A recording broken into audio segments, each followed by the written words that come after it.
എന്താണ് ഇവിടെ പറയുന്നത്? കേരളത്തിന്റെ ആരോഗ്യരംഗം തകർന്നു എന്ന് വരുത്തി തീർക്കേണ്ടത് ആരുടെ ആവശ്യമാണ്?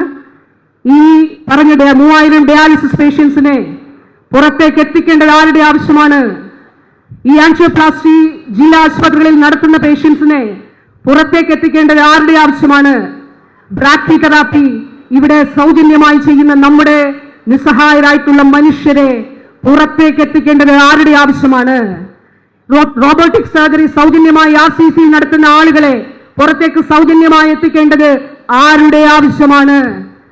ഹൈപെക് തെറാപ്പി ഇവിടെ സൗജന്യമായിട്ടോ 16,000 രൂപ കൊടുത്തോ ചെയ്യുന്ന മനുഷ്യരെ 5 ലക്ഷവും 6 ലക്ഷവും പേ ചെയ്തുകൊണ്ട് പുറത്തേക്ക് എത്തിക്കേണ്ടത് ആരുടെ ലക്ഷ്യമാണ്?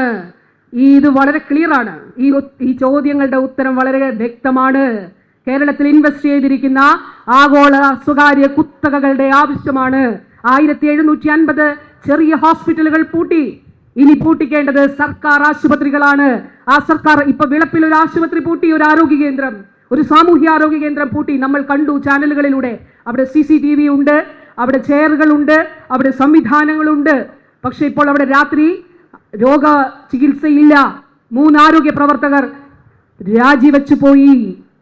ഈ ആഗോള സ്വകാര്യ കുത്തകകൾക്ക് മുന്നിൽ കേരളത്തിന്റെ സർക്കാർ ആരോഗ്യ മേഖലയെ അടിയറ വയ്ക്കാൻ ഉദ്ദേശിക്കുന്നില്ല എന്നുള്ളത് തന്നെയാണ് കേരളത്തിന്റെ പ്രഖ്യാപനം. എൻ്റെ പ്രിയപ്പെട്ടവരെ,